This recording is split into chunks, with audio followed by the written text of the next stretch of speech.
Et si je te disais que la Bible que tu tiens entre tes mains est incomplète? Non, pas seulement mal traduite ou mal interprétée. Je parle d'une version censurée, amputée, 14 livres entiers, délibérément arrachés de ces pages. L'Église n'a jamais voulu que tu saches cela. Pendant près de 1700 ans, cette décision, prise dans l'ombre du pouvoir, a façonné ta foi, ta culture, ta vision du monde.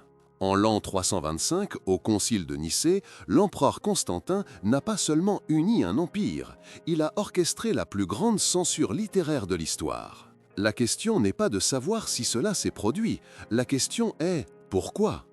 Qu'y avait-il dans ces textes de si dangereux? Quelle prophétie, quelle vérité sur la nature du pouvoir et des anges menaçait l'autorité de l'Empire romain au point de devoir être banni, déclaré anathème? Respirez à fond, car ce que je vais vous révéler n'est pas enseigné à l'école du dimanche. Vous allez découvrir non seulement les noms de ces 14 livres, mais surtout la raison terrifiante de leur suppression. Quand vous aurez compris, vous ne lirez plus jamais la Bible de la même manière. Ce n'est pas une simple erreur de copiste, ce n'est pas un accident de l'histoire, c'est une amputation délibérée. 14 livres, des chapitres entiers de la Révélation, ont été arrachés, scellés et déclarés illégitimes. Réalisez-vous ce que cela signifie? Cela veut dire que la carte spirituelle que l'on vous a donnée a des continents entiers manquants. La question n'est plus de savoir si cela a eu lieu, les faits sont là. La vraie question, la seule qui compte, c'est pourquoi? Qu'est-ce que ces textes contenaient de si explosif pour justifier la plus grande censure de l'histoire? Pensez-y une seconde. Pendant que des générations ont lu et étudié la Bible, une partie cruciale de la bibliothèque divine était sous clé, inaccessible. C'est une partie de votre héritage spirituel qui a été confisquée. Commentez oui ci-dessous si vous avez toujours senti qu'il manquait une pièce au puzzle.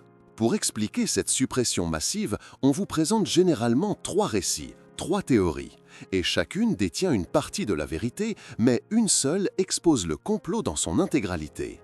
La première, c'est la thèse officielle, la version historico-critique.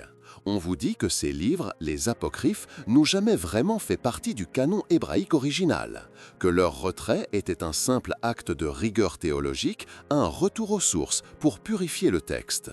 Une explication simple, propre, presque administrative. Mais voici le problème que personne ne mentionne.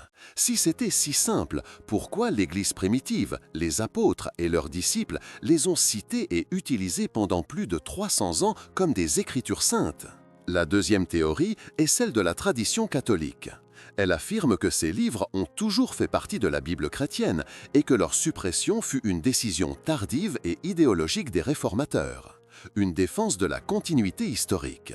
Mais cela n'explique toujours pas la violence de la première exclusion, l'implication directe et personnelle de l'empereur Constantin, un homme de pouvoir et de guerre, pas un théologien. Et c'est ici que tout devient terrifiant. La troisième théorie, celle dont personne ne parle dans les séminaires, la thèse du complot impérial. Et si je vous disais que ces 14 livres n'ont pas été retirés pour des raisons doctrinales, mais pour des raisons purement politiques? Et si leur contenu, leur prophétie sur la chute des empires et la vraie nature des puissances qui gouvernent ce monde menaçaient les fondations mêmes du pouvoir de Rome? Cette décision, prise il y a 1700 ans, a-t-elle défini non seulement votre foi, mais aussi les structures de pouvoir invisibles dans lesquelles vous vivez aujourd'hui? Restez avec moi, car nous allons examiner chaque théorie, pièce par pièce, pour démasquer la vérité que Constantin a voulu enterrer à tout jamais. Pour comprendre l'ampleur de cette censure, vous devez d'abord comprendre ce que la Bible dit d'elle-même. Ce n'est pas une simple collection d'histoires, c'est un document scellé par un avertissement divin. Ouvrez votre Bible à la toute dernière page, Apocalypse chapitre 22, versets 18 et 19. C'est le dernier message, le sceau final. Écoutez bien. Je le déclare à quiconque entend les paroles de la prophétie de ce livre. Si quelqu'un y ajoute quelque chose, Dieu le frappera des fléaux décrits dans ce livre. Et si quelqu'un retranche quelque chose des paroles du livre de cette prophétie, Dieu retranchera sa part de l'arbre de la vie et de la ville sainte décrits dans ce livre. Relisez ce verset, mais cette fois lentement. Si quelqu'un retranche quelque chose, ce n'est pas une suggestion, c'est un anathème. une malédiction divine placée sur quiconque oserait amputer le texte. Vous rendez-vous compte de ce que cela signifie? La Bible elle-même prédit et condamne l'acte même que nous examinons. Et ce n'est pas un avertissement isolé. Revenons des milliers d'années en arrière, au tout début, dans la loi de Moïse. Deutéronome chapitre 4, verset 2. L'ordre est identique. Vous n'ajouterez rien à ce que je vous prescris et vous n'en retrancherez rien. Du début à la fin, le message est clair. Ne touchez pas au texte. Alors, une question s'impose. Comment, face à un commandement aussi absolu, quelqu'un a-t-il pu justifier le retrait non pas d'un verset, mais de 14 livres entiers? Laissez-moi vous montrer quelque chose de troublant. En 2 Timothée 3,16, l'apôtre Paul déclare « Toute écriture est inspirée de Dieu ». Le mot grec pour écriture est « graphé ». Il ne désigne pas un livre, mais l'ensemble des textes sacrés reconnus à son époque. Et quelle était la Bible des apôtres? Ce n'était pas l'Ancien Testament que vous avez aujourd'hui. C'était une traduction grecque appelée la 60. Et devinez quoi? Cette version, utilisée par Jésus lui-même et par tous les auteurs du Nouveau Testament, contenait les livres qui ont ensuite été retirés. Tobie, Judith, la sagesse de Salomon, Maccabée, ils étaient tous là. Ils faisaient partie de la graphée, de toute écriture que Paul considérait comme inspirée. Mettez cette vidéo en pause et réfléchissez avec moi. Si les apôtres lisaient et citaient ces livres, qui a eu l'autorité, des siècles plus tard, de les déclarer non inspirés?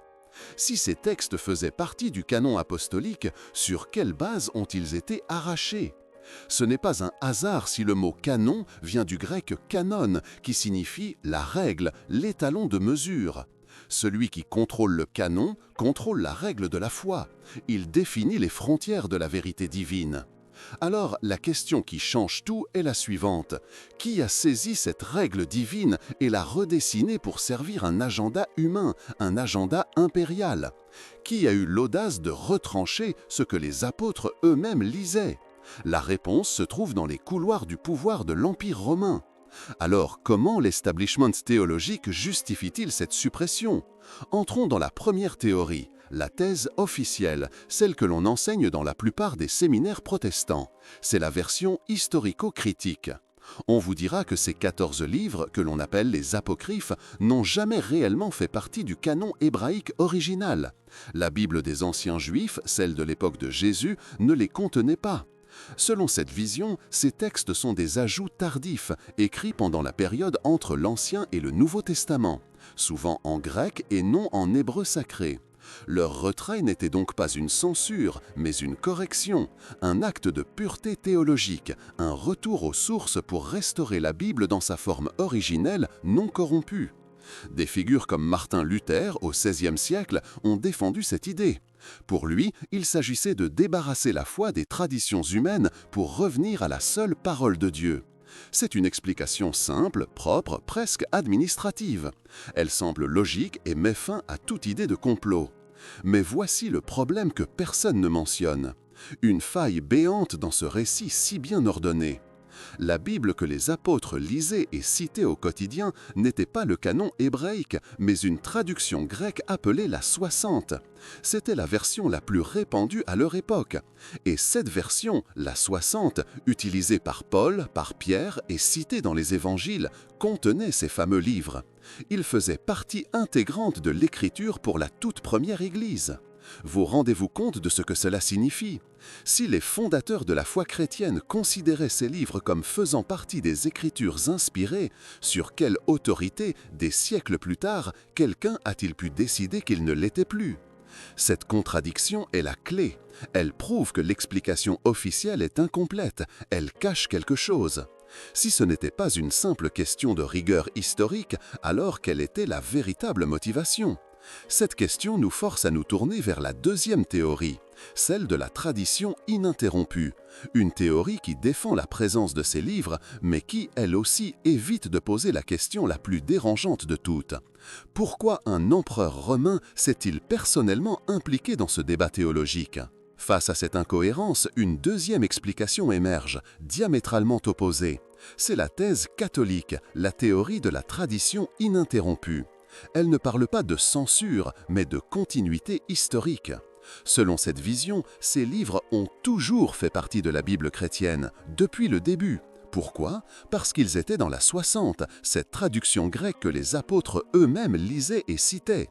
Pour l'Église primitive, il n'y avait pas de débat. Tobie, Judith, les Maccabées, c'étaient les Écritures, point final. Dans cette optique, la véritable amputation n'a pas eu lieu au IVe siècle, mais bien plus tard, au XVIe siècle, avec la Réforme protestante. Des hommes comme Martin Luther, en voulant se séparer de Rome, auraient créé une nouvelle Bible, plus courte, une Bible sur mesure pour leur nouvelle théologie. Vous rendez-vous compte de ce que cela signifie? Cette théorie inverse complètement l'accusation. Le retrait des livres ne serait pas un retour aux sources, mais une innovation radicale, une rupture avec 1500 ans de tradition chrétienne. Et pourquoi cette rupture? L'argument est que certains de ces livres contenaient des doctrines que les réformateurs rejetaient. Des doctrines comme la prière pour les morts, clairement mentionnées dans le deuxième livre des Maccabées, ou l'importance des œuvres aux côtés de la foi, développée dans le livre de la sagesse. Ces textes devenaient soudainement gênants. Il était plus simple de les retirer que de les réfuter. Cette explication semble solide, n'est-ce pas? Elle défend une tradition millénaire et pointe une motivation théologique claire pour la suppression. Mais elle commet une omission capitale, une omission qui cache le véritable enjeu. Elle déplace le crime 1200 ans plus tard. Elle fait de ce débat une querelle interne entre chrétiens, une dispute de théologiens. Et en faisant cela, elle détourne votre regard de l'acteur principal, de l'homme qui a orchestré la première grande unification de la Bible, l'empereur Constantin. Cette théorie ne répond pas à la question la plus cruciale. Pourquoi un empereur romain, un chef de guerre et un stratège politique s'est-il personnellement impliqué dans la composition du canon biblique en 325, bien avant Luther? Pourquoi la puissance de Rome s'est-elle penchée sur une liste de livres sacrés? Et c'est ici que tout devient terrifiant. Parce que si la raison n'était ni la pureté historique de la théorie 1, ni le conflit doctrinal de la théorie 2, alors il ne reste qu'une seule possibilité. Une raison politique. Une raison si dangereuse pour l'Empire qu'elle devait être effacée non pas par des théologiens, mais par le pouvoir impérial lui-même. Et c'est là que nous entrons dans la thèse du complot impérial. Respirez à fond, car ce qui vient maintenant est la clé de tout le mystère. Les deux premières théories, la protestante et la catholique, sont des leurres. Elles sont conçues pour vous enfermer dans un débat théologique sans fin, pour vous faire regarder à droite et à gauche, pendant que la véritable raison, la raison politique, reste cachée en plein jour. Pensez-y une seconde. L'empereur Constantin, un général, un politicien impitoyable. Un homme qui a unifié l'Empire romain par le fer et le sang. Croyez-vous vraiment qu'il ait convoqué des centaines d'évêques de tout l'Empire pour un simple débat sur l'authenticité de quelques manuscrits? Non. Les empereurs ne s'intéressent pas à la théologie, ils s'intéressent au pouvoir. La question n'a jamais été « ces livres sont-ils inspirés ?» La vraie question, celle qui a été posée à huis clos dans les couloirs de Nicée, était « ces livres sont-ils dangereux pour l'Empire ?» Et voici le détail que presque personne ne remarque. Il existe un livre, un texte, si puissant que les premiers pères de l'Église, comme Tertullien et Irénée, le citaient comme une prophétie authentique. Un livre qui a failli entrer dans la Bible, mais qui a été banni avec une violence inouïe. Le livre d'Hénoch. Pourquoi? Qu'y a-t-il dans ce livre de si explosif? Le livre d'Hénoch ne parle pas seulement des anges et des démons dans un sens abstrait. Il donne des noms, il décrit une structure, il révèle comment 200 anges rebelles, les veilleurs, ont fait un pacte pour descendre sur terre, corrompre l'humanité et établir leur propre royaume. Il explique que les nations du monde, avec leurs rois et leurs armées, ne sont pas simplement des constructions humaines. Elles sont sous l'influence, voire le contrôle direct de ces principautés déchues. Vous rendez-vous compte de ce que cela signifie? Si le livre d'Hénoch est vrai, alors l'Empire romain, avec son empereur qui se prétendait divin, n'était pas l'ordre voulu par Dieu.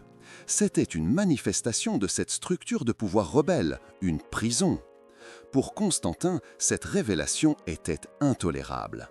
C'était une déclaration de guerre spirituelle contre son autorité. Un christianisme qui enseigne que les empires terrestres sont gouvernés par des entités démoniaques est une foi révolutionnaire. C'est une foi qui ne peut pas être contrôlée, qui ne peut pas devenir une religion d'État. Il fallait donc l'amputer. Il fallait retirer non seulement Enoch, mais tous les livres qui faisaient allusion à cette cosmologie dangereuse. Tous les textes qui parlaient trop clairement de la sagesse divine comme une force opposée aux puissances de ce monde. La censure n'était pas théologique, c'était une opération de contre-insurrection spirituelle. Et si je vous disais que le nom même de ces puissances et la prophétie de leur chute finale sont écrits noir sur blanc dans un autre de ces livres censurés? La raison exacte pour laquelle ils devaient disparaître est sur le point de vous être révélée. Vous avez attendu, vous avez écouté les théories officielles, les justifications historiques et les disputes doctrinales. Maintenant, je vais vous révéler la vérité. La raison pour laquelle 14 livres ont été arrachés à votre Bible n'a rien à voir avec la théologie. C'est une question de pouvoir. Respirez à fond, car ce qui vient maintenant change tout ce que l'on vous a enseigné sur les origines de l'Église. Nous sommes en 325, au Concile de Nicée. L'homme qui tire les fils n'est pas un évêque ou un érudit, c'est l'empereur Constantin. Un chef militaire, un stratège. Il vient d'unifier l'empire le plus puissant du monde et il a besoin d'une religion qui serve ses intérêts. Une religion qui sanctifie son pouvoir, qui enseigne l'obéissance à l'État. Et voici le détail que presque personne ne remarque. Certains des livres que les premiers chrétiens lisaient contenaient une théologie de la résistance. Ils n'enseignaient pas la soumission aux empires terrestres. Ils enseignaient comment les identifier, les combattre et les vaincre spirituellement. Ouvrez le livre de la sagesse de Salomon, l'un des textes censurés. Au chapitre 6, il s'adresse directement au roi de la terre. « Écoutez donc, ô roi, et comprenez, car votre domination vous vient du Seigneur et votre pouvoir du Très-Haut. C'est lui qui examinera vos œuvres et scrutera vos desseins. Vous rendez-vous compte de ce que cela signifie? Ce texte dit à un empereur comme Constantin, « Ton pouvoir n'est pas absolu, tu es un simple vassal et tu seras jugé. » Pour un homme qui se considère presque comme un dieu, c'est une déclaration de guerre.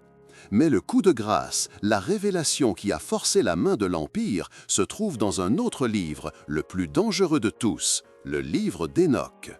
Ce livre ne parle pas seulement des anges, il décrit une conspiration cosmique. Il révèle que les nations du monde, leurs gouvernements, leurs armées et leurs systèmes économiques ne sont pas sous le contrôle de Dieu, mais ont été délégués à une hiérarchie d'entités rebelles.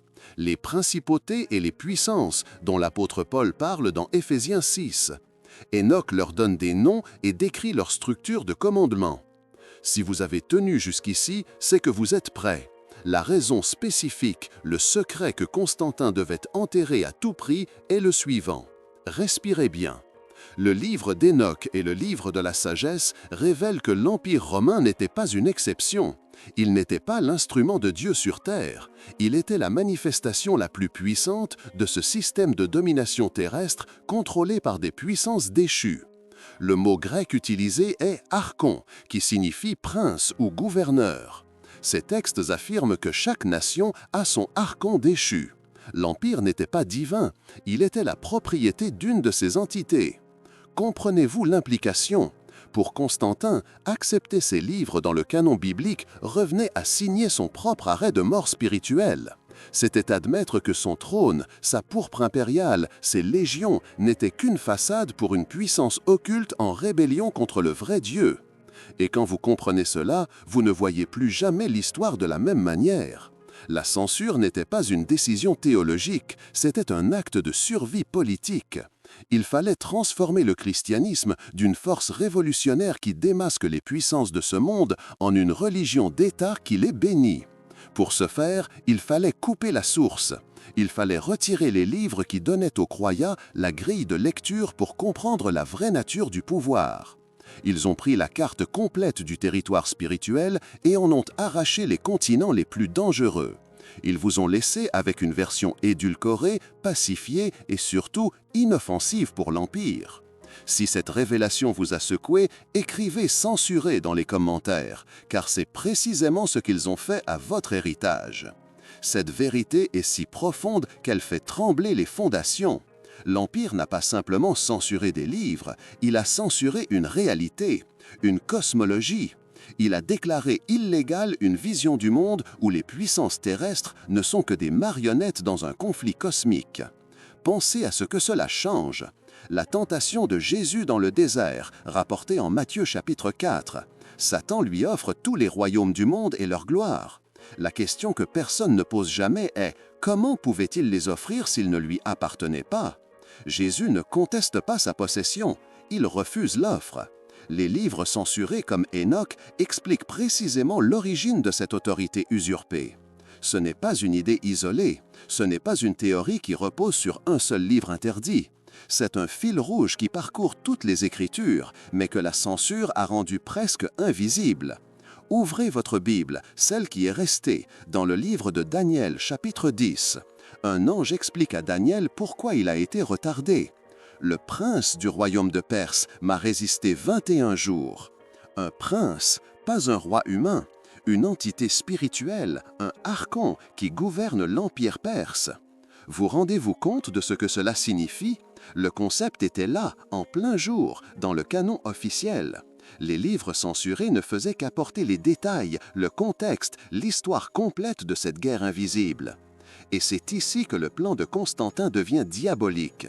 En retirant la clé de lecture, il a transformé ces versets en simples métaphores. L'apôtre Paul nous crie dans Éphésiens 6,12 « Car nous n'avons pas à lutter contre la chair et le sang, mais contre les dominations, contre les autorités, contre les princes de ce monde de ténèbres. » En retirant Enoch et la sagesse, Constantin a fait en sorte que les générations futures ne comprennent plus de quel prince il s'agissait. Il a transformé un manuel de guerre spirituelle en un vague appel à la piété personnelle. Commentez ci-dessous si vous commencez à voir le schéma, si vous comprenez que la censure n'était pas une amputation, mais une lobotomie spirituelle.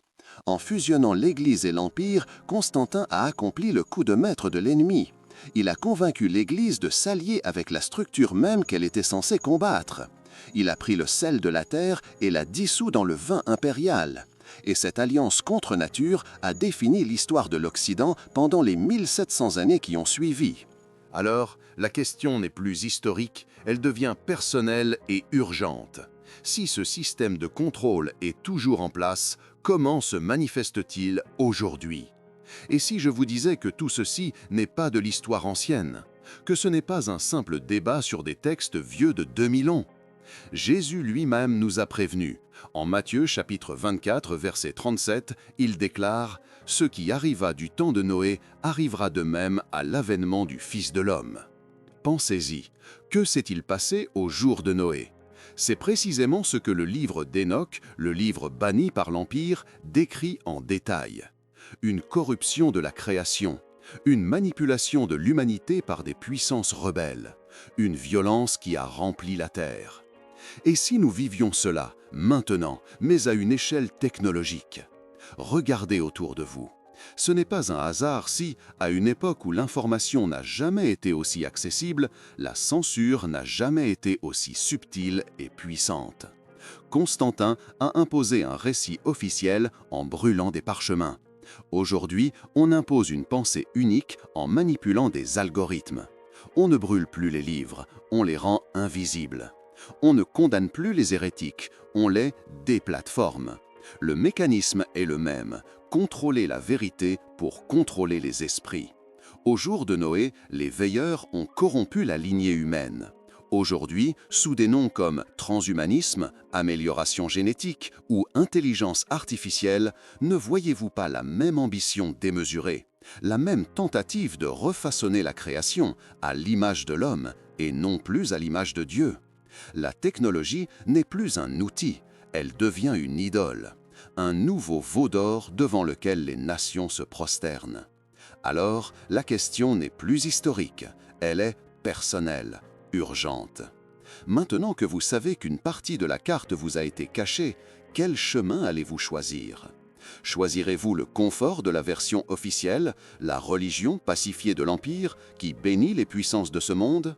Ou choisirez-vous la vérité inconfortable des textes censurés, la voie de la résistance spirituelle qui vous demande de discerner et de combattre ces mêmes puissances, la soumission ignorante ou la conscience dangereuse, le sommeil dogmatique ou le réveil prophétique. Votre réponse à cette question ne définit pas seulement ce que vous croyez, elle définit de quel côté vous vous tenez dans une guerre qui n'a jamais cessé. Vous avez fait le voyage, vous avez vu comment la Bible, le livre qui a façonné notre monde, n'est pas l'œuvre intacte que l'on vous a présentée. C'est le survivant d'une censure impériale. 14 livres, 14 clés de compréhension ont été arrachées non pour des raisons de foi, mais pour des raisons de pouvoir. Pour protéger un empire en l'empêchant de voir les véritables forces qui tirent les ficelles de ce monde. La question n'est donc plus de savoir ce qu'ils ont fait il y a 1700 ans. La question est, que ferez-vous de cette vérité aujourd'hui? Continuerez-vous à lire la carte que l'Empire a dessinée pour vous, avec ses continents manquants? Ou chercherez-vous la carte complète, la vérité intégrale, même si elle est plus dangereuse et plus exigeante? Le confort de l'ignorance ou le poids de la connaissance? Commentez ci-dessous quel sera votre choix. Si cette vidéo a ouvert une brèche dans votre vision du monde, si elle vous a donné une nouvelle fin de vérité, alors votre voyage ne fait que commencer. Pour ne rien manquer de ce qui va suivre, premièrement, abonnez-vous à cette chaîne. Deuxièmement, activez la cloche pour être certain de ne pas rater la prochaine révélation. Troisièmement, partagez cette vidéo avec au moins une personne qui, selon vous, est prête à entendre ceci. Dans la prochaine vidéo, nous allons révéler l'identité de l'entité qui a murmuré à l'oreille de Constantin, parce que l'empereur n'a pas agi seul. Derrière le trône de Rome se tenait une puissance, un de ces princes dont parlent les textes censurés, une force qui préparait le terrain pour un contrôle global. Et tout a commencé avec la décision d'enterrer le livre d'Hénoch. Ne manquez pas cela, parce que ce que vous découvrirez va réécrire entièrement votre compréhension de la prophétie finale.